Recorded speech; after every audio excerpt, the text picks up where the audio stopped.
কয় রমজান তো আইতেছেই, রোজা রাখমনি।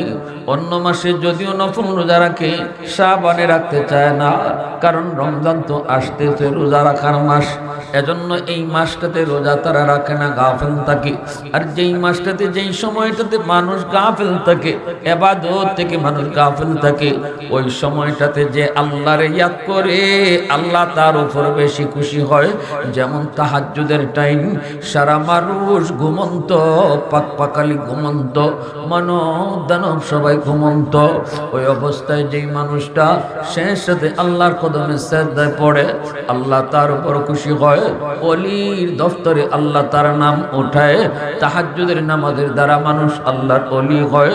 কোন আল্লাহর ওলি কখনো তাহাজ্জুদ তারা মিস করেন না। তাহাজ্জুদের নামাজ আল্লাহর কাছে এত প্রিয়, কারণ হলো এই সময়টাতে মানুষ গাফেল, মানব দানব পাকপাকালি সবাই ঘুমাইছে, কিন্তু আল্লাহ পাগল কিছু মানুষ ঘুম থেকে উঠে আল্লাহরে ডাকে। এজন্য আল্লাহ ওই নামাজে আল্লাহর ওলি বানায় দেয়। ঠিক তেমনি শাবানে যেহেতু মানুষ রোজা রাখে না, রমজান আইতেছে, রোজার মাস, রাসূল কয় এই মাসেও যে বেশি রোজা রাখবো, তারও আল্লাহ তার ওলির খাতায় নাম উঠাইব।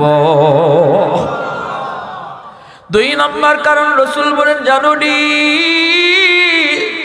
এটা এমন এক সম্মানী মাস, তুরফাউল আমালু ফিহি ইলা রাব্বিক। এই মাসে বিগত 1 বছরের আমল, প্রতিটা মানুষের বিগত 1 বছরের আমল এই মাসে আল্লাহর কাছে পেশ করা হয়। রাসূল বলেন আল্লাহর কাছে আমার আমলটা যেই মাসে উঠানো হয়, যেই মাসে আল্লাহর কাছে পেশ করা হয়, আমার মন বলে আমার আমলটা যখন আল্লাহর কাছে উঠি, তখন যেন আমি রোজার হালতে থাকি। সুবহানাল্লাহ। তখন যেন আমি রোজার হালতে থাকি। মালিক যখন আমার আমলটার দিকে তাকাবে, আমার আমলের রিপোর্টটা যখন আল্লাহর কাছে পেশ করবে, আল্লাহ তার কুদরতি নজর জমিনের দিকে যখন আমার দিকে চাইব, তখন যেন মালিক দেখে আমি আল্লাহর ডরে রোজা রাখছি। সুবহানাল্লাহ। তখন যেন মালিক দেখে আমি তার জিকির করি, আমি তার কদমে সেজদা দেই। এজন্য শাবান মাসটাতে আমি বেশি রোজা রাখি। আপনারা হয়তো কেউ কেউ বলবেন, হুজুর আপনারা আরো বলছেন, আরো তো শুনছি প্রতিদিন সকাল সন্ধ্যা আমল পেশ করা হয়। তাও আপনারা সঠিক শুনছেন, এটাও হাদিস শরীফের মধ্যে রয়েছে। সকালে সারা রাত্রের ইবাদত, সারা রাত আমি কি করেছি, এটা সকালবেলা ফজরের সময় আল্লাহর কাছে পেশ করা হয়। আর সারা দিন আমি কি করলাম, ওই আমলটাও সন্ধ্যার সময় আল্লাহর কাছে পেশ করা হয়। ভাইরা বন্ধুরা, আসরের পর থেকে নিয়ে মাগরিব পর্যন্ত এই টাইমটা বড় দামি। এজন্য আল্লাহর ওলিরা এই টাইমে তারা জিকির আজকারে মশগুল থাকে, কারণ এই টাইমটাতে আজকে সারা দিনের আমল আল্লাহর দরবারে পেশ করা হইতেছে। তখন যেন আল্লাহ দেখে আমি আল্লাহর জিকির আজকারে মগ্ন। আল্লাহু আকবার। আরেকটা হলো সাপ্তাহিক আমল। তাহলে মানুষের আমল আল্লাহর কাছে 3টা স্তরে পেশ করা হয়। 3টা স্তরে পেশ করা হয়। একটা হলো দৈনিক রিপোর্ট। আমাদের প্রত্যেকের জীবনের সমস্ত আমলের দৈনিক রিপোর্ট আল্লাহর কাছে যাইতেছে, সাপ্তাহিক রিপোর্টও যাইতেছে, বাৎসরিক রিপোর্টও আল্লাহর কাছে যাইতেছে। দৈনিক রিপোর্ট পেশ করা হয় সকাল সন্ধ্যায়, আর বাৎসরিক রিপোর্ট আর সাপ্তাহিক রিপোর্ট পেশ করা হয় সোমবারে আর বৃহস্পতিবারে। সোমবারে আর বৃহস্পতিবারে সাপ্তাহিক রিপোর্ট পেশ করা হয়। এই সপ্তাহে আমি কি আমল করেছি, এই সপ্তাহে আমি কি গুনাহ করেছি, আল্লাহর কাছে পেশ করা হয় সোমবারে আর বৃহস্পতিবারে। এজন্যই আমার আপনার নবী সোমবারেও রোজা রাখতেন, বৃহস্পতিবারেও রোজা রাখতেন। আল্লাহু আকবার। আর বাৎসরিক আমলের রিপোর্ট পেশ করা হয়, সেটা হলো শাবান মাসে। এজন্যই রাসূল শাবান লাগাতার রাসূল রোজা রাখতেন। আল্লাহু আকবার। আওয়াজ দিয়ে কও, জোরে কও না আল্লাহু আকবার। উলফত মে তেরি ওয়াই সিনে দান কো তোরা, बू बकर उमर नक्श कदम तेरा न चोरा, आयो शाक नबी वाके असरार मदीना, सुल्तान का सुल्तान है सुल्तान मदीना, सरकार का सरकार है सरकार मदीना, गुलजार का गुलजार है गुलजार मदीना। अल्लाह ने मक्का ही में ये काबा बनाया, इस काबा का काबा तेरी मरकद को बनाया। ऐसा लम्हा जी चले जा रहा है मदीना, सुल्तान का सुल्तान है सुल्तान मदीना, सरकार का सरकार है सरकार मदीना, गुलजार का गुलजार है गुलजार मदीना। আবারও মহব্বতে কও আল্লাহু আকবার। আওয়াজটা জোরে দিলে হয় না ভাই? আল্লাহ শুনতো, একটু আওয়াজ দিয়ে আল্লাহু আকবার হয় না? আরো জোরে মালিককে হুনাও সবে বরাতে আল্লাহু আকবার। আল্লাহু আকবার শব্দের অর্থ হলো আল্লাহ তুমি বড়। আল্লাহ কয় আমারে যে বড় কয়, যত বড় কইরা কয় আমিও তারে দুনিয়াতে আখিরাতে বড় বানায় দেই। সুবহানাল্লাহ সুবহানাল্লাহ। অর্থ আল্লাহ তুমি পাক পবিত্র। আল্লাহ কই যে আমারে যত বেশি পাক কইব আমি তারে তত বেশি পাক বানায় দিব। সুবহানাল্লাহ জোরে বলেন। তাহলে সুবহানাল্লাহ বলার সময় জোরে কইবাই, আল্লাহু আকবার বলার সময় বড় কইরা আল্লাহু আকবার কইবাই। আল্লাহ তুমি বড়। আল্লাহ কই তুই যত বড় কইরা আমারে বড় কইছো আমিও তোরে বড় বানায় দিব। সুবহানাল্লাহি ওয়া বিহামদিহি সুবহানাল্লাহিল আযীম। এজন্য আমার ভাইরা বন্ধুরা বলতেছিলাম শাবান মাস রোজা রাখার মাস, নফল রোজা বেশি বেশি। কয়টা রাখছি? রাখছি না। কালকে রাখবার নিয়ত আছে তো কার কার আছে? হাতটা দেখান তো। আল্লাহ তুমি কবুল করো, সবাই বলে না আমিন। আচ্ছা একজন মানুষ দেখতাম চাই কালকে রোজা তো রাখবো সব, এই সবে বরাতে রোজা। আল্লাহ রসুল যে এই মাসটা সারা মাস রোজা রাখছেন, দুই একটা দিন সারা রসুলের এই সুন্নতের উপরে আমল করতে গিয়া কালকে রোজা সারা আরো একটা রোজা অন্তত কেডায় রাখবা? হাত তুলছেন। বুঝে তুলো মামা, অনেক না বুঝে তুলি। কালকে রোজা তো রাখবা, আরো একটা রোজা রাখবা, এমন কেডা আছে? আপনি রাখবা তো রাখবা নি? ও অর্ধেক তুলছো কি? তবে আমার বাপ বেশি ভালো না, দুইটা ওই করতে ইনশাল্লাহ। আল্লাহ তুমি কবুল করো। মাশাআল্লাহ খুব খুশি হলাম, অনেকগুলি আদর্শ। আল্লাহ তুমি কবুল করো, সবাই বলে না আমিন। অন্তত একটা রোজা চাইছে। আমার রসুল প্রায় সারা মাসটা রেখে গেলেছেন। আমরা কি রসুলের সুন্নতের উপরে আমল করতে গিয়ে একটা রোজা রাখতে পারতাম না? ইনশাল্লাহ সবে বরাতে রোজা তো রাখবো, এটার তো আলাদা সওয়াব। এটা সারা রসুল যে এত কষ্ট করে সারা মাস রাখছেন, আর রসুল কইছেন এই মাস আমার মাস, অতএব এই খাতিরে একটা রোজা রাখবো ইনশাআল্লাহ। আল্লাহ তুমি আমল করার তৌফিক দান করো। অতএব এই মাসটা, এই যে আজকের রাত আল্লাহর কাছে তওবা করার রাত। তওবা করলে লাভটা কি হয়? পিছনের জীবনের সব গুনারে আল্লাহ নেকি বানায় দেয়, ঠিক না? পিছনের জীবনের সব গুনার আল্লাহ নেকি বানায় দেয়। শয়তানের কাম হইল আমাদেরকে গুনাহ করাইবো, আর আমার আপনার কাম হইল মাফ চাওয়ার। আল্লাহর কাম হইল মাফ করে দেওয়া। সুবহানাল্লাহ, ঠিক না? নি হ্যাঁ, শয়তানে কয় অত সময় দিলাম, 40 বছর 50 বছর লাগাইয়া হেরে জাহান্নামের রাস্তা তুলছি। হে কোন ওয়াজ কোন হুজুরের কথা শুনছে, শুনে খালি কইছে আল্লাহ ভুল করছি মাফ করে দাও। আল্লাহ নি পারুন আমার 50 বছরের শ্রম আর সময়ের ডাস্টবিনও ফালাইয়া হেরে 50 সেকেন্ডে মাফ করে দিতা। ইবলিসে কান্দে। নবী যখন কেন কান্দ? কান্দতাম না থেকে তার আমার অত সময় গেল কই? আমি যে 60 বছর 50 বছর 40 বছর তার পিছনে সময় লাগাইলাম, আমার এই সময় আল্লাহ দাম দিলা কি তার? এই জন্য ইবলিসও কয় আমিও চ্যালেঞ্জ করে আইছি, কেমনে এই মানুষ জান্নাত যায় আমিও দেখবো। আমি ফিস চাইতাম না। আল্লাহ এখন তুই যত পারস গুনাহ করাইস, আর আমার বন্দারে কইমু খালি কইতো আল্লাহ ভুল করছি মালিক মাফ করে দিলাম, আর আমি আল্লাহর সাথে সাথে মাফ করে দিলাম। তওবা করার নিয়ত নিল, নিয়ম হইল, সিস্টেম হইল, আপনি যখন তওবাটা করবা তখন এই গুনাহটা আর করবার নিয়ত করতে না। এই গুনাহটা আর করবার নিয়ত না কইরা তওবাটা করতেছে, আল্লাহ ভুল করছি আর করতাম না, আর করতাম না মানে একদম করতামই না। কিন্তু আমারে যে আবার শয়তানি গুনাহ করাইবো এটা আমি জানি না, জানেন কেডা? জোরে কই, কারণ আল্লাহ তো আলিমুল গায়ব, আল্লাহ জানেন না। আমার কাছে আগামীকাল, আল্লাহর কাছে তো আগামীকাল বলতে কোনো শব্দ নেই, আল্লাহর কাছে সব বর্তমান। আমার কাছে এই বছর 2026 সাল, এর পরে আইব 27 সাল, আল্লাহ এখন আমার কাছে 26 27 কিচ্ছু নাই, সব সমান। আমি আজকে এই মাসও তওবা করছি, আগামী মাসও যে এই গুনাহটা আমি করব আমি জানি না, কিন্তু জানেন কেডা? শয়তানে আমারে দুকাত ফালাইব, আল্লাহ জানেন। এরপরেও আমার দিল যেহেতু পরিষ্কার করতাম না, এজন্য আল্লাহ জানেও তওবা কবুল করব। আগামীতে যখন আমার দ্বারা এই গুনাহটা আবার হইব, তখন আমি খুব আল্লাহ কইছিলাম তো আর করতাম না, মালিক শয়তানে তো ধোঁকা ফেলাই দিছে, ও আল্লাহ এটা কি করলাম, আল্লাহ আর করতাম না, মালিক আর করতাম না, শয়তানে আমার আর ধোঁকা ফেলাই যেত না, আল্লাহ আমারে মাফ করে দাও। আল্লাহ তখন কই বান্দারে আমি তখনও জানি তুই আবারও ধোঁকা পড়বে, এরপরও যেহেতু কইতেছ আর করতে না নে, ওখানেও মাফ করে দিছি। সুবহানাল্লাহ, জোরে বল।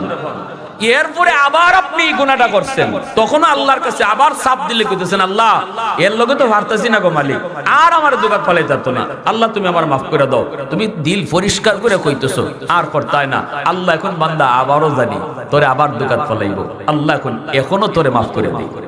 এজন্য আল্লাহর নাম তাওয়াব, যিনি বারবার তওবা কবুল করে। বারবার তওবা কবুল করার অর্থ এই না যে আমি তওবা করার সময় কইতেছি সুযোগ পাইলে আরেকবার করবো, এইটা তওবা আল্লাহ কবুল করে না। সুযোগ পাইলে আবার গুনাহ করব, এই তওবা আল্লাহ কবুল করে না। সুযোগ পাইলেও করতাম না, যখন এই ধরনের তওবা করবাই, এমন তওবা যতবার করো আল্লাহ ততবার আমি তোমারে মাফ করি। যেমন ভাবে মা সন্তান যখন পায়খানা করে, ছোট বাচ্চা, মা জানে সারা দিনে 10 বার পায়খানা করবে, ছোট বাচ্চা বেশি বেশি পায়খানা করে না, কিন্তু কোনো মা এমন নাই যে বাচ্চা যখন 10 বার করবো তো একবারে সন্ধ্যার সময় এক লগে পরিষ্কার করবো না 2 মিনিটে, এখন আর বারবার দিয়ে কি? তো পৃথিবীর কোনো মা এমন করে না, যতবার পায়খানা করে ততবার মায় পরিষ্কার করে। যদিও মা জানে সন্তান আবার পায়খানা করব, ঠিক তেমনি আল্লাহ বান্দা তোর মার চেয়ে আমি আল্লাহ 1000 গুণ বেশি তোরে মায়া করি। আমি আল্লাহ জানি তুই আবারও গুনার ময়লা লাগাবি, তবু আমি আল্লাহ তোরে বারবার পরিষ্কার করি। সুবহানাল্লাহ, জোরে বলে। আবু বকর সিদ্দিক রাদিয়াল্লাহু তাআলা আনহু হযরত ওমর ফারুক রাদিয়াল্লাহু তাআলা আনহুকে বলতেছেন, ভাই ওমর তোমার জিন্দেগীর নেকি আমার চেয়ে বেশি। হযরত ওমর ফারুক বলেন, ভাই আবু বকর এটা কি কইলেন আপনি? আমার নেকি বেশি? আপনি কই আর আমি কই? আপনি কই আর আমি কই? আল্লাহ নবীর পরে আপনার মর্যাদা, সকল উম্মতের উপরে আপনার মর্যাদা, সকল উম্মতের চেয়ে আপনি সবার আগে, আমার নেকি বেশি হয় কেমনে? আবু বকর সিদ্দিক রাদিয়াল্লাহু তাআলা আনহু বলেন, ভাই ওমর আমি এমনি এমনি কই নাই, আমার কাছে দলিল আছে। আল্লাহু আকবার, জোরে কও। হযরত ওমর বলেন, কোন দলিল?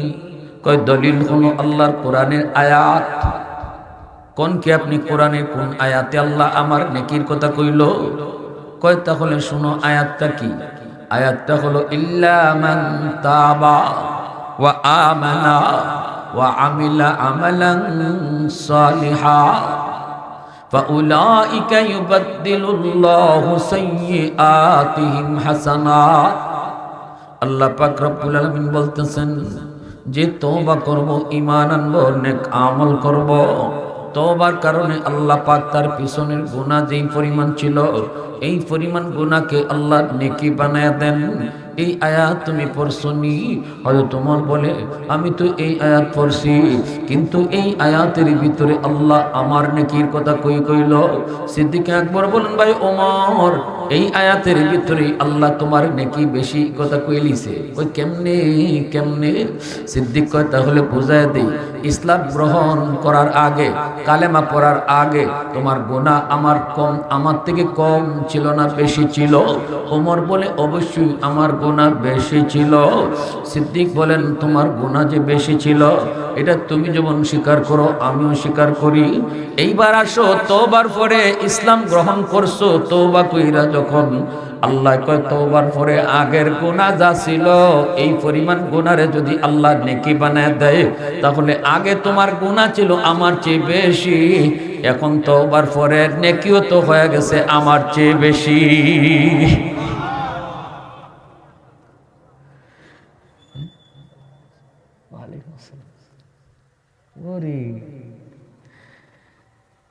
এইবার আবু বকর সিদ্দিক রাদিয়াল্লাহু তাআলা আনহু হযরত ওমর ফারুক রাদিয়াল্লাহু তাআলা আনহুকে কোরআনের আয়াত দিয়ে যখন দলিল দিয়ে বুঝায় দিলেন, আবু বকর সিদ্দিকের কথা শুনে ওমর থ হয়ে গেলেন, নীরব হয়ে গেলেন, নিস্তব্ধ হয়ে গেলেন, কথা বন্ধ হয়ে গেল। এইবার হযরত ওমর বলতেছেন, ভাই আবু বকর, আমি আর কোনো তর্ক করব না, আর কোনো কথা বাড়াবো না, কারণ আল্লাহর কোরআনে আয়াতের সামনে মানুষের যুক্তি চলে না, বুদ্ধি চলে না, পণ্ডিতি চলে না। আমার পণ্ডিতি ততক্ষণ যতক্ষণ কোরআন পাবো না, হাদিস পাবো না। যখনই আমি কোরআন পেয়েছি অথবা হাদিস পেয়ে গেছি, তখন আমি যত বড় পণ্ডিত হই আমার পণ্ডিতি আর চলবে না।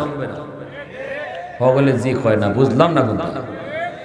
আমি যত বড় পণ্ডিত হই আমার পণ্ডিতি ততক্ষণ যতক্ষণ আল্লাহ এবং রসুলের কথা পাই না। যখন আল্লাহ রসুলের কথা আমার সামনে আইব আমার পণ্ডিতি বাতিল, ঠিক কিনা? নবীর মতে মত আমার মতে মত নয়, নবীর মতে মত, এর নাম উম্মত। যত বড় বিজ্ঞানী হও, যত বড় দার্শনিক হও, যত বড় যুক্তিবাদী হও, যত বড়ই তুমি হও, মনে রাখবা ঢাকা ইউনিভার্সিটিতে পড়া শহীদ উসমান হাদি নিজের এইভাবেই গড়েছিল। ঢাকা ইউনিভার্সিটিতে পড়ছে, লেনিনের মতবাদ নিয়ে পড়েছে, কার্ল মার্কসের মতবাদ পড়েছে, যত বড় বড় বিজ্ঞানী আছে তার মতবাদ শেখানো হয়েছে। কিন্তু শহীদ উসমান হাদির দিলের ভিতরে কারো মতবাদ বড় ছিল না, তার দিলের ভিতরে সবচেয়ে বড় ছিল আল্লাহর কথা এবং রসুলের কথা, ঠিক কিনা? এজন্য ভার্সিটিতে পড়ালেখা কইরো তারে কোনোদিন নাস্তিক বানাতে পারে নাই, বরং নাস্তিকদের ভিতরে কোরআনের সৈনিক হয়েছে, ইসলামের সৈনিক হয়েছে। চতুর্পাশে তার ইসলামের দুশ্মন ছিল, দুশ্মনদের জম হয়েছে উসমান হাদি।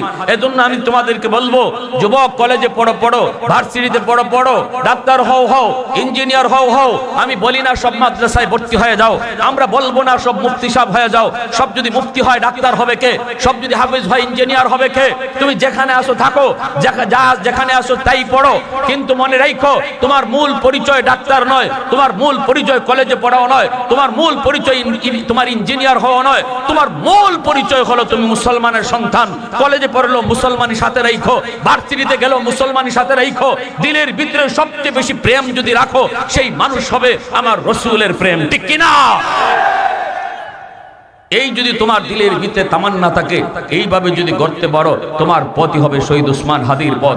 আর যদি তুমি মূল পরিচয় ভুলে যাও, যদি তুমি মূল পরিচয় ভুলে যাও, আল্লাহ রসুলের কথাকে তুমি বড় মনে না করো, আল্লাহর কথাকে বড় মনে না করো, তুমি যেখানে পড়তেছো সেখানে কোনো মানুষের মতবাদ, সেই মতবাদকেই যদি তুমি সবচেয়ে বড় মনে করো, তুমি যদি উদাহরণ টানতে গিয়ে লেনিনের উদাহরণ টানো, তুমি যদি উদাহরণ টানতে গিয়ে কার্ল মার্কসের উদাহরণ টানো, আমার নবীর হাদিস যদি তোমার জানা না থাকে, তাহলে মনে রাখবা তোমার পথ আর হাদির পথ হবে না, তোমার পথটাই হবে খুনি ফয়সালের পথ। হয় তুমি নিজেও কলঙ্কিত হবা, বাপ মারও কলঙ্কিত করবা।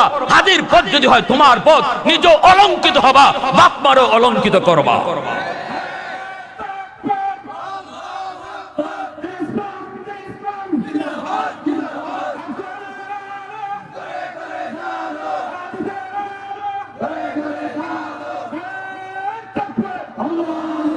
এজন্য আমার ভাইরা যে কথা বলতেছিলাম, হযরত ওমর ফারুক রাদিয়াল্লাহু তাআলা আনহু বলতেছেন, ভাই আবু বকর, কোরআনে আয়াত দিয়ে দলিল যেখানে আইছে এখানে আমার আর কথা চলে না।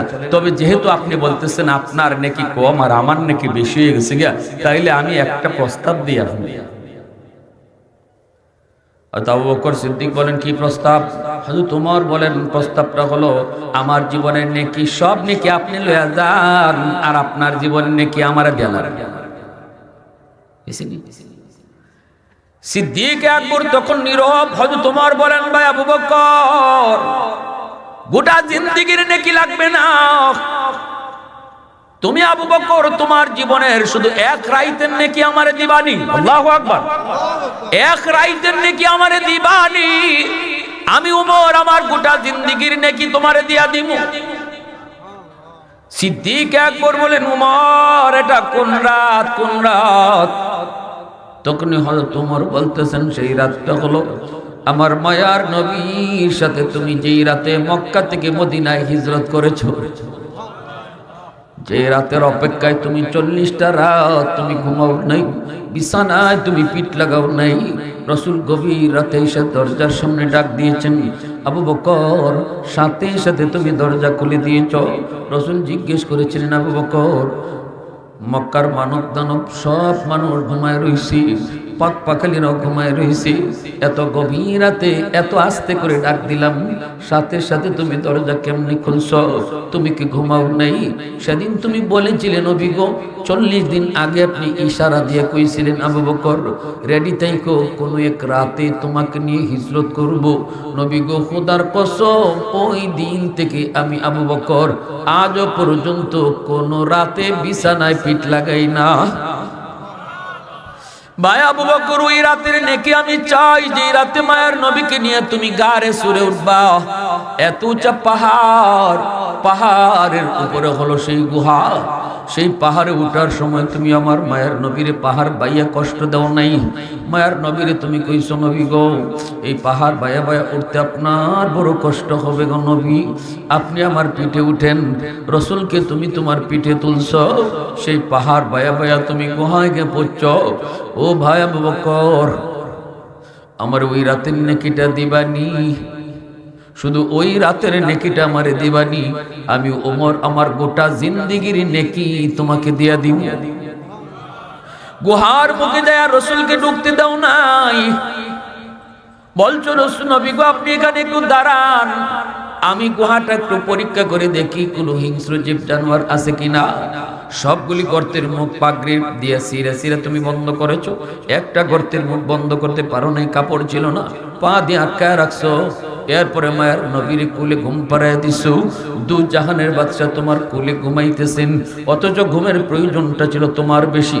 40টা রাত তুমি ঘুমাও নাই, রসুলকে তুমি ঘুম পাড়াইছো নিজের কুলে, যেই পা দিয়ে তুমি গর্ত আটকাইছো, এই গর্তের ভিতরে ছিল সাপ, সাপে দিল কামড়, বিষাক্ত সাপের বিষের যন্ত্রণা তুমি হজম করেছো। রসুলের তোমার কুলে ঘুমন্ত, এজন্য নড়াচড়া করো নাই, বডি নাড়াও নাই, কিরিমিরি খায় তুমি হজম করেছ। 2 ফোঁটা চোখের পানি রসুলের গালে পড়ে গেছে, নবীজির ঘুম ভেঙে গেছে। রসুল বলতেছে, বন্ধু কি হলো? নবী গো, সাপে কামড় মারছে। কেন ডাক দিলা না?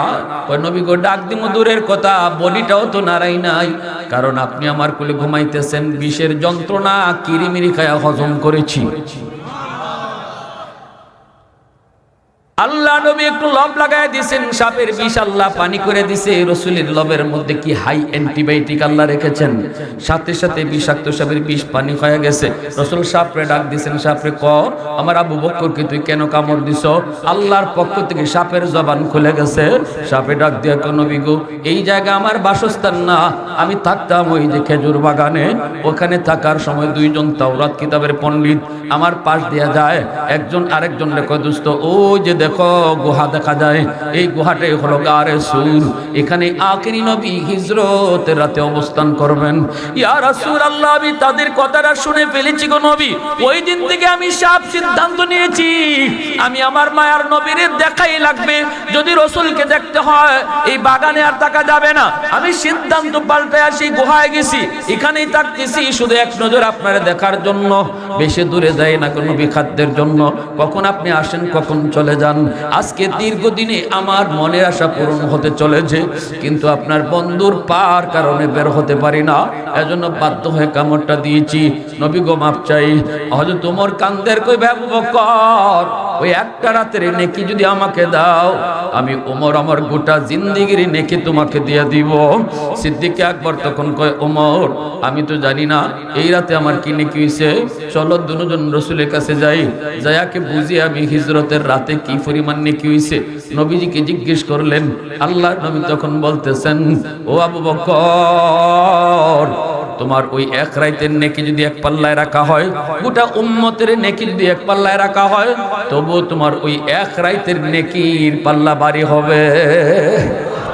সিদ্দিক আকবর ইবনে কুহাফা, রাসূলের অবিকল ছায়া ছবি, দিনের তরে কে আরে মন, দিনের তরে কে আরে মন, উজার করে দিল যা কিছু সবই, উজার করে দিল যা কিছু সবই। সিদ্দিক আকবর ইবনে কুহাফা রাসূলের অবিকল ছায়া ছবি, এর তরে কে আরে মন, দিনের তরে কে আরে মন, উজার করে দিল যা কিছু সবই, উজার করে দিল যা কিছু সবই। তাহলে আজকে রাতটাতে আমরা তওবা করে কাটাইতাম, আল্লাহর কাছে কান্দাকাটি করতাম, খাঁটি দিলে তওবা করতাম। কারা কারা রাজি আছে একটু হাত তুলে আল্লাহরে